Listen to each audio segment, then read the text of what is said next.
Entrevistas com os candidatos ao governo do estado. Hoje é a última entrevista da série com o candidato ACM Neto do União Brasil. Nessa série de entrevistas, hoje ele é o nosso entrevistado. Antônio Carlos Magalhães Neto, conhecido como ACM Neto, faz parte de uma família com tradição política. Seu avô foi um dos maiores nomes da política baiana.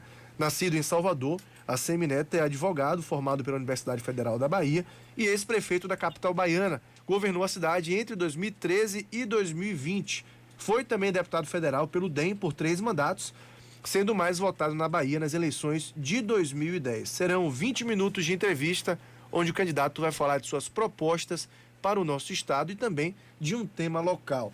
20 minutos contados a partir de agora. Candidato, muito bom tê-lo aqui conosco. Agradeço a atenção e a disponibilidade de falar com a gente. E eu queria começar esse papo falando sobre as pesquisas eleitorais. A gente tem a todo momento pesquisas divulgadas. Última, 3 dias atrás, IPEC coloca o seu com 47% das intenções de voto. Como é que o senhor vê o andamento, das pesquisas aqui na Bahia e analisa os números também? Bom dia. Bom dia, Fernando. Bom dia a todos os amigos ouvintes da Rádio Princesa, de Feira de Santana, de toda a região. Bom dia também a Dilson Barbosa e a toda a equipe da Rádio Princesa. Uma alegria poder falar com vocês.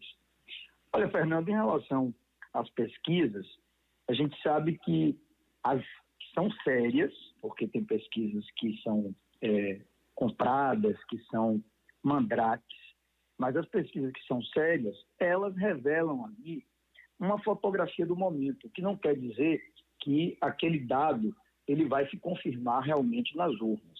Graças a Deus, até então, todas as pesquisas vêm nos colocando em primeiro lugar, com uma perspectiva, inclusive, de vitória em primeiro turno. Eu não trabalho apenas com esse cenário. Quem me conhece sabe, desde o início da nossa campanha, a gente vem se dedicando muito a esse projeto, a construir essa vitória. Eu já percorri mais de 300 municípios da Bahia. Nunca um candidato ao governo do estado andou tanto, comeu tanta poeira como eu ao longo desses últimos meses, o que me permitiu conversar com as pessoas, ouvir as pessoas, ver de perto os problemas e, é claro, debater as soluções para o futuro da Bahia. Eu acho que as pesquisas, elas nos animam, elas deixam a nossa turma bem otimista, mas isso não significa já ganhou, isso não significa que a gente considera que a eleição está resolvida. A eleição só se resolve no próximo domingo, depois que os votos estão na urna, ou nas urnas, são computados e o resultado é conhecido. Até lá, a gente vai trabalhar incansavelmente, como vem fazendo nesses últimos meses, confiando que os baianos, no dia 2, vão decidir um caminho de mudança, um caminho de um futuro melhor para a Bahia, vão levar a sua esperança para o momento do voto e vão escolher com a consciência e com o coração. E, é claro, eu tenho levado toda essa nossa mensagem com o desejo de que o baiano possa votar no 44 no próximo domingo. Agora é uma decisão dos baianos e nós vamos até a última hora tratar isso com toda a seriedade e compreendendo que é uma disputa dura, que, ao meu ver, Fernando, não há mais nenhuma dúvida, existe uma polarização hoje na Bahia, de um lado a nossa candidatura, do outro lado a candidatura que representa o mesmo grupo que está aí há 16 anos comandando o nosso estado, candidatura liderada pelo cara que foi avaliado como o pior secretário de educação do Brasil, foi testado e reprovado. O candidato do PT aqui na Bahia foi testado e reprovado. Estão aí as notas da educação. Em português e matemática, nós somos apenas melhores do que o Maranhão. É uma vergonha. O que eu tenho pedido aos eleitores é que comparem um lado e outro e vejam que realmente pode construir um futuro melhor para a Bahia. Bom, candidato, isso nos leva inclusive a um dos temas da entrevista, que é a educação. Como é que o senhor enxerga a educação na Bahia hoje? O senhor trouxe aí números, inclusive. Como que o senhor entende que deve ser tratada a educação na Bahia e o que fazer para melhorar esses índices que o senhor trouxe aí? Infelizmente, vivemos uma situação muito ruim na educação e quem diz isso não sou eu. Quem diz isso são os números, os resultados da última avaliação feita. Na semana passada, foram divulgados os dados do IDEB. O IDEB, para quem não sabe, é o que mede a qualidade da educação no Brasil. E a Bahia tirou nota 3,5, num ranking de 0 a 10. Ora, é um horror, é uma vergonha.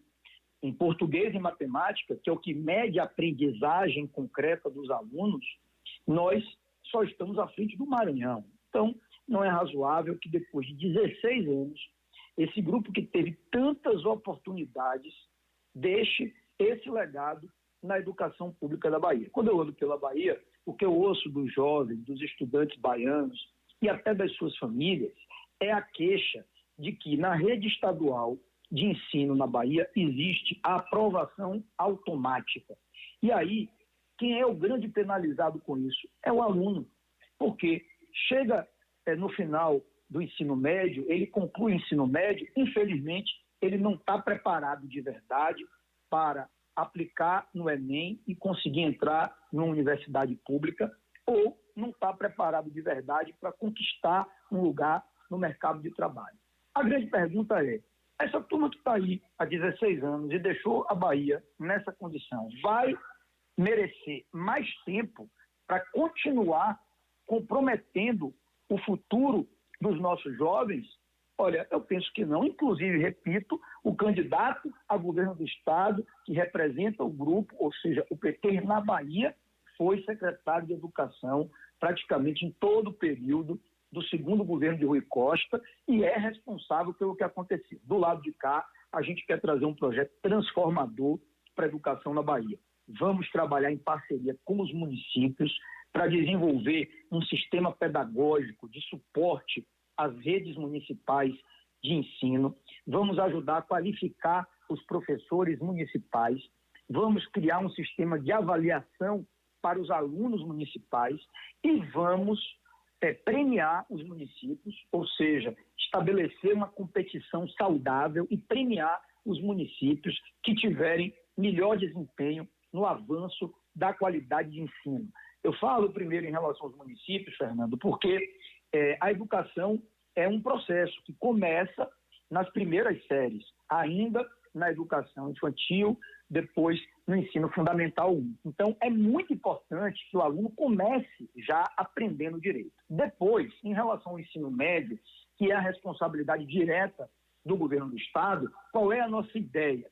Nós vamos ampliar, assim, de uma maneira bem consistente, a educação em tempo integral, para que os alunos possam ter reforço escolar, possam aprender matemática e português de verdade, possam aprender uma língua estrangeira, ou inglês ou espanhol, tenham acesso à informática, tecnologia. Por falar em tecnologia, nós vamos dar um tablet para cada aluno da rede estadual com acesso à internet. Aí vocês vão me perguntar, Neto, é possível isso? Sim. Aqui em Salvador, o prefeito Bruno Reis, na semana passada, começou a distribuir e vai ofertar mais de 100 mil tablets e todos os alunos da rede municipal de Salvador vão receber tablets e vão ter acesso à internet. Eu quero fazer isso por toda a Bahia. E, finalmente, vamos levar os conceitos de empregabilidade e empreendedorismo, para que já no ensino médio o nosso aluno, o nosso estudante comece a se preparar para os desafios do mercado de trabalho. E aquele estudante que precisa trabalhar tenha condições efetivamente de conseguir o seu primeiro emprego e continuar tocando a sua vida. Tudo isso será feito com valorização dos professores. O professor vai estar no centro do nosso investimento na educação. A gente quer ter o professor como aliado, com salário compatível com a sua carreira reconhecida e, consequentemente, nos ajudando a dar esse salto de qualidade na educação da Bahia. Candidato, a gente espera estar vivendo o final da pandemia, né? Não é possível que ela não acabe agora, mas foram um pouco mais de 2 anos de muita dificuldade a nível nacional, né? A gente perdeu muita gente para a Covid-19. Como é que o senhor enxerga A Bahia nesse contexto, né, com o enfrentamento à pandemia e aí estendendo a saúde do Estado. Como é que o senhor entende a saúde do Estado? O que é que o senhor acha necessário? Que propostas o senhor tem nesta área? Olha, Fernando, eu era prefeito de Salvador quando, logo no comecinho de 2020, surgiu a Covid-19, que a pandemia chegou. Eu lembro que fui um dos primeiros gestores de todo o Brasil a adotar medidas, a tomar providências, sempre preocupado em proteger a vida, em preservar a vida das pessoas. Inclusive, procurei o governador do estado, Rui Costa, e disse a ele: olha, não está na hora de briga, de disputa, vamos deixar as nossas diferenças de lado e vamos trabalhar pela Bahia juntos, de mãos dadas. Foi, inclusive, por isso que nós conseguimos evitar um colapso no sistema de saúde do estado da Bahia. Por que eu estou começando pela pandemia, que foi também por onde você começou? Porque a verdade é que a pandemia revelou a brutal deficiência da assistência à saúde no interior da Bahia.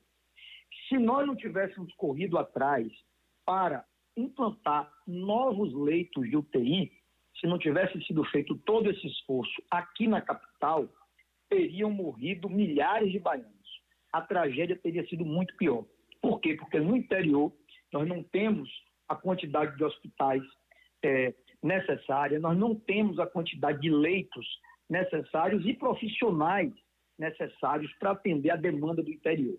Isso acaba fazendo com que os baianos vivam o drama da longa espera na fila da regulação. É engraçado, Fernando, porque onde eu chego, as pessoas me param e dizem assim: Neto, pelo amor de Deus, acabe com essa maldita e perversa regulação. É o que eu mais ouço.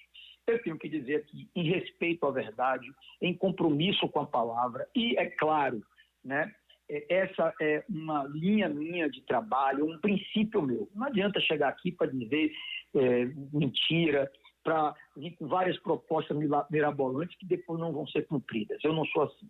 Então, é bom deixar claro a primeira coisa: não dá para acabar com a regulação. A regulação, ela tem que existir, mas ela pode existir em outro padrão. Ela pode ser conduzida com uma gestão técnica, com tecnologia, e aí sim dá para fazer a fila da regulação andar. Então, a regulação não é o problema. O problema é a fila da regulação. É o tempo que as pessoas esperam para conseguir um tratamento de saúde na Bahia. Então, a gente tem que fazer essa fila andar depressa. São Paulo, que é um estado muito maior do que a Bahia, o maior estado do Brasil, tem um sistema, que é o sistema CROSS, onde a regulação funciona muito bem. Nós queremos trazer esse mesmo modelo para a Bahia.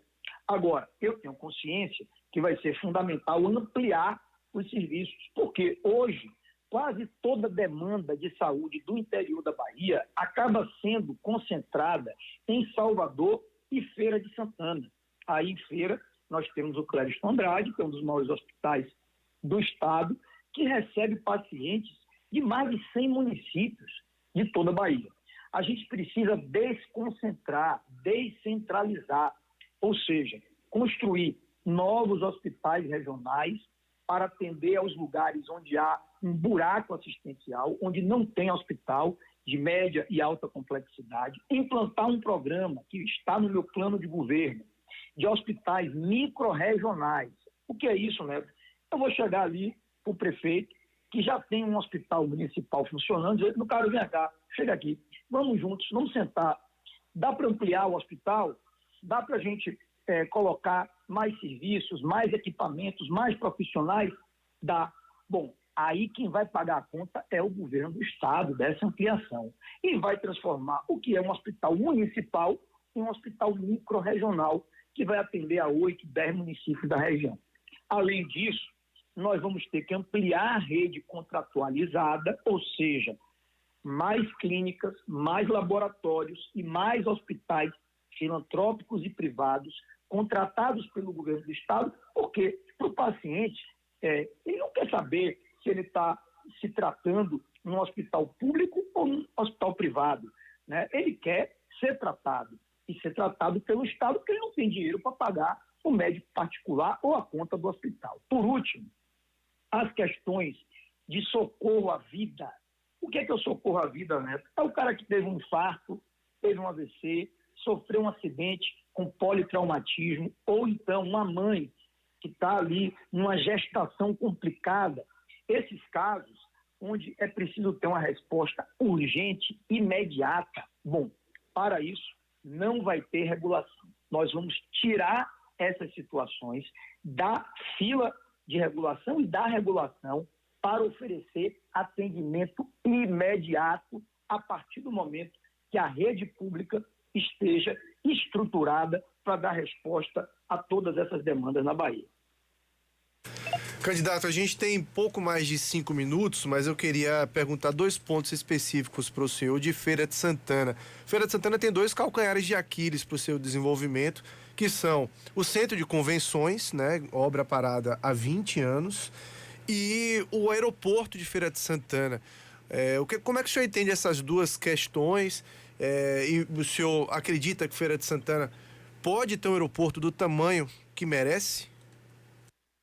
Eu, inclusive, Fernando, essa semana, como eu estou viajando a Bahia toda, usei o aeroporto de Feira umas 2 vezes, e a gente fica triste quando a gente pousa em Feira de Santana e vê que apenas aviões particulares operam no aeroporto de Feira, que o aeroporto realmente continua sem o aproveitamento e sem a produtividade tão necessário para uma região com a força e a dimensão econômica que tem Feira de Santana. Pois eu quero dizer o seguinte: eleito governador da Bahia, eu, a partir do dia 1º de janeiro, vou elaborar os planos de desenvolvimento regional. Em cada região, nós vamos traçar quais são as metas econômicas e quais são as ações do governo para que a economia da região cresça, entendendo o potencial e a vocação de cada região. No caso de Feira, você citou aí 2 equipamentos importantíssimos.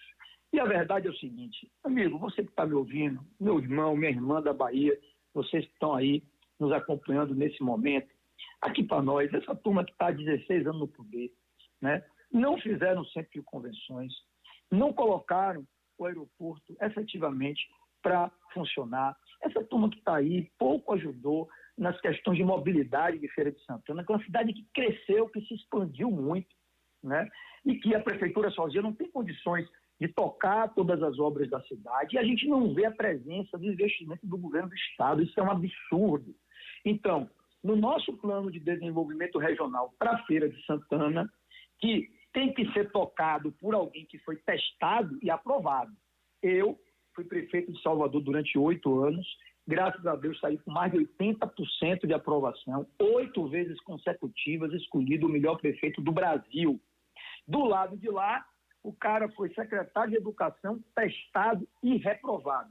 E será que efetivamente pode construir o centro de convenções e colocar o aeroporto para funcionar? São esses que estão aí há 16 anos, que foram testados e reprovados, ou quem vem no currículo com, por exemplo, um grande feito, que foi o Centro de Convenções de Salvador? Porque, para mim, Fernando, muito mais do que palavras, valem os exemplos. Eu, quando prefeito, assisti a uma novela aqui em Salvador, o Centro de Convenções desabou, que era do governo do Estado. O governo prometeu, não fez. Chegou num ponto que eu disse, não dá mais, porque a economia da cidade está pagando um preço altíssimo. Nós fomos lá, a prefeitura, não foi lá, a prefeitura foi lá e com recursos próprios construiu o Centro de Convenções que está aqui funcionando. Quem fez o de Salvador, sim, vai fazer o de Feira de Santana, vai resgatar essa paralisação já de 16 anos, uma coisa inaceitável. Quem olhou pela economia de Salvador vai olhar pela economia do interior. E, neste caso, o aeroporto é fundamental para a gente conectar a região, inclusive um aeroporto que pode ter uma elevada importância para o escoamento da produção. Então, Feira de Santana pode ter certeza, se for eleito governador, eu sei quais são os desafios. Eu estive em Feira de Santana nesses últimos meses, já 7 ou 8 vezes, conversando com as pessoas, vendo tudo isso. né? Vamos olhar pela zona rural, que é outra coisa que o governo do estado promete, agora vai lá e diz que vai jogar um asfalto. Vamos olhar pela zona rural para aumentar a interligação asfáltica com a zona rural, para levar apoio ao homem do campo, ao produtor, à agricultura, quem vive da agricultura familiar, enfim, oferecer à Bahia uma perspectiva de crescimento econômico, tirando o nosso estado da posição vergonhosa que ele ocupa hoje de estado com o maior número de desempregados de todo esse país.